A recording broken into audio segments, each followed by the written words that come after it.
ସବୁଠାରୁ ବଡ଼ ବା ବଳଶାଳୀ କିଏ? ଧନ ବଳ, ବାହୁବଳ ନା ମନୋବଳ? ଏଇଠି ଅଛି ଅସଲ ବଳ। ମନୋବଳ ଯଦି ବଡ଼, କିନ୍ତୁ ଆଜିର ବାପା ମା ମାନେ ଧନ ବଳକୁ ବେଶୀ ପ୍ରାଧାନ୍ୟ ଦଉଛନ୍ତି।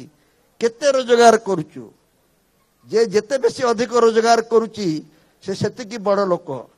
ରୋଜଗାର କଲେ ପୁଣି ବାହୁବଳୀ ଦରକାର ପଡୁଛି ତାକୁ ସୁରକ୍ଷା ଦେବା ପାଇଁ।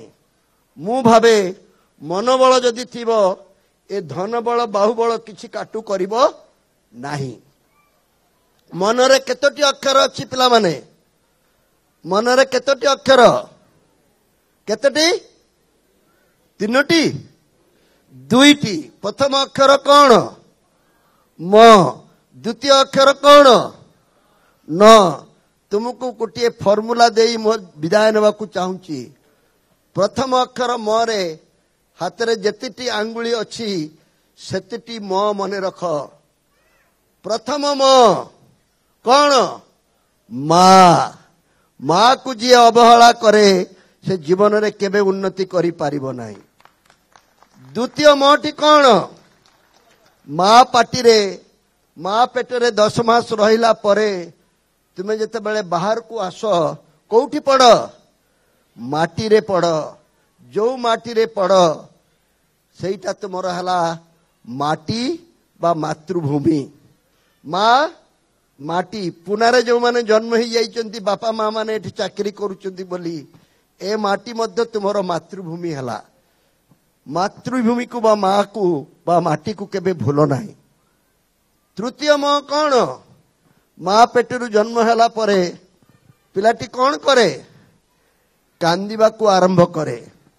ତା କାନ୍ଦଟି ହେଲା ମଣିଷର ପ୍ରଥମ ଭାଷା। ସେ ଭାଷାକୁ ଆମେ ବୁଝିପାରିବା ନାହିଁ, ମା ବୁଝିପାରିବ ଯେ ପିଲା କାହିଁକି କାନ୍ଦୁଛି। ବିଛଣାରେ ମୁତି ଦେଇଛି କି, ନା ତାକୁ ଭୋକ ଲାଗୁଛି କି, ନା ତା ପିଠିରେ କିଛି କଷ୍ଟ ହଉଛି? ମା ଜାଣିପାରିବ ସେ ଭାଷା।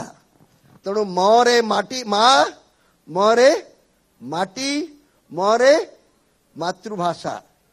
ତାପରେ ଗୋଟିଏ ମ ଆମକୁ ନିୟନ୍ତ୍ରଣ କରୁଛି। କଣ ସେଇଟା? ମୋବାଇଲ। ମୋବାଇଲଟି ବର୍ତ୍ତମାନ ଆମ ମାନଙ୍କର ଅଙ୍ଗ ବସ୍ତ୍ର ହେଇଛି। ଏଠି ଜାମା ପ୍ୟାଣ୍ଟ ପିନ୍ଧି ବା ଚଡ଼ି ଗେଞ୍ଜି ନ ପିନ୍ଧି ଆସିଲେ ଚଳିବ, କିନ୍ତୁ ବିନା ମୋବାଇଲରେ ଏ ହଲରେ କେହି ନଥିବେ। ମୁଁ ବାଜି ଲଗେଇ ପାରେ ଯାହା ପାଖରେ ମୋବାଇଲ ନାହିଁ ମୁଁ 1000 ଟଙ୍କା ପୁରସ୍କାର ଦେବି ମୋବାଇଲ କିଣିବା ପାଇଁ। ତୋ ପାଖରେ ନାହିଁ? I will give you 1000 rupees prize for this. ତେଣୁ ମୋବାଇଲଟି ହେଲା ଚତୁର୍ଥ ମ। ଆଧୁନିକ ବିଜ୍ଞାନ କାରିଗରୀ କୌଶଳର ଏ ପ୍ରତୀକ। ଏ ମୋବାଇଲଟି ଆମକୁ ଯୋଡୁଛି। ଏ ମୋବାଇଲଟି ଆମକୁ ବିଭିନ୍ନ ଉପାୟରେ ନିୟନ୍ତ୍ରଣ କରୁଛି। ଜିଓ ବିଜ୍ଞାପନ ଥିଲା, कर लो दुनिया को मुट्ठी में। କିନ୍ତୁ ଆଜି ଏ ମୋବାଇଲଟି ଆମକୁ ନିୟନ୍ତ୍ରଣ କରିବାକୁ ବସିଲାଣି। ଆମ ପିଲାମାନଙ୍କୁ ନିୟନ୍ତ୍ରଣ କରିବାକୁ ବସିଲାଣି। ଆମେ ମଧ୍ୟ ତାକୁ ବ୍ୟବହାର କରି ତାଙ୍କର ଜଞ୍ଜାଳରୁ ମୁକ୍ତି ପାଇବା ପାଇଁ ତାକୁ ବ୍ୟବହାର କରୁଛୁ। ମୁଁ ମୋବାଇଲ ବିରୋଧରେ ନୁହେଁ। ବିନା ମୋବାଇଲ ବା କାରିଗରୀ କୌଶଳରେ ଆମେ ଚଳିପାରିବା ନାହିଁ। ଚାଲନ୍ତୁ ମୋବାଇଲକୁ ଆମ ଜୀବନକୁ ଅଧିକ ସହଜ କରିବା ପାଇଁ, ଆମ ଭାଷାକୁ ଲୋକଙ୍କ ପାଖରେ ବଞ୍ଚେଇ ରଖିବା ପାଇଁ, ଆମର ସବୁ କିଛିକୁ ଅନ୍ୟମାନଙ୍କ ପାଖରେ ପହଞ୍ଚେଇବା ପାଇଁ କାରିଗରୀ କୌଶଳର ମନୋବୃତ୍ତି ଆମ ପ୍ରତି ଘରେ ଘରେ ପିଲାମାନଙ୍କ ଭିତରେ ହେବା ଦରକାର। ଶେଷଟି ପଞ୍ଚମ ମ ହେଲା ମଦମୁକ୍ତ ଓଡ଼ିଶା ଗଠନ କରିବା ପାଇଁ ଚେଷ୍ଟା କରିବା। ପିଲାମାନେ ନିଶା ପ୍ରତି ଯୋଉ ଆଗ୍ରହ ପ୍ରକାଶ କରୁଛନ୍ତି, ଉଡତା ପଞ୍ଜାବର କଥା ଦେଖିଲେ ଉଡତା ଓଡ଼ିଶାକୁ ଆମେ କେବେ ଆଶା କରିବା ନାହିଁ। ତେଣୁ ଏଇ 5ଟି ମକୁ ମନେ ରଖନ୍ତୁ, 5ଟି ନକୁ ଆସନ୍ତୁ। ପ୍ରଥମ ନ ପିଲାମାନେ, ମା ମାନେ ଟିକେ ତାଙ୍କୁ ଜଗନ୍ତୁ ଖୁସିରେ। ଗୋଟିଏ ବୋଲି ପୁଅ, ଯାହା କହୁଛି ତାହା ଖାଉ, ଯାହା କହୁଛି ତାହା କରୁ, ଏ କଥାରେ ତାକୁ ଗଢ଼ନ୍ତୁ ନାହିଁ। ପିଲାକୁ ନିରୋଗ ରଖିବା ପାଇଁ ଆଜିଠୁ ଚେଷ୍ଟା କରନ୍ତୁ, ନହେଲେ ହସ୍ପିଟାଲ ବିଲ୍ ଗଣି ଗଣି ଆପଣ ନୟାନ୍ତ ହେବେ। ନିରୋଗ ରହିବା ପ୍ରତ୍ୟେକ ବ୍ୟକ୍ତିର ପ୍ରଥମ ଏବଂ ପ୍ରଧାନ କର୍ତ୍ତବ୍ୟ।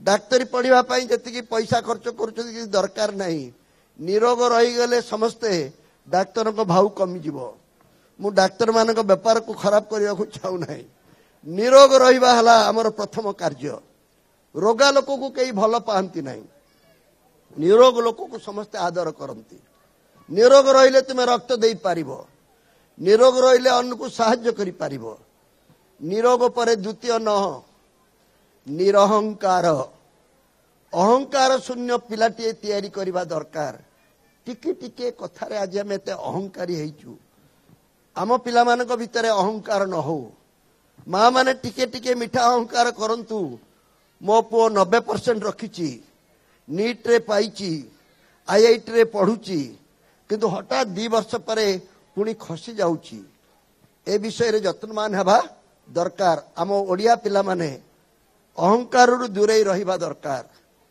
आम पिला मानक भितरे आउ गोटे नी को तैयारी करबा दरकार आडंबर शून्य बा निराडंबर जीवन यापन करबा पई अभ्यास करबा दरकार हमर गोटे बोली पो सब तो कथा को आमे देबा पई चाहूचु ए दिल मांगे मोर जहा कहूची ताकू दियो मु तो रोजगार करूची ताकू जदी आमे एभली आसक्ति रे गढ़ी तोलिबा निज सफलता को ता भितरे देखिबा को चाहिबा ता इच्छा पूर्ण करी ताले से अभाव कौन स्वभाव कौन जानी पारिबो नहीं परवर्ती समय रे जतेबेले से असुविधा रे पड़िबो आपण ताकू नियंत्रण करि पारिबे नहीं अभाव स्वभाव नष्ट करे किंतु दारिद्र्य नथिले अभाव नथिले चरित्र आपे आपे प्रज्वलित हबो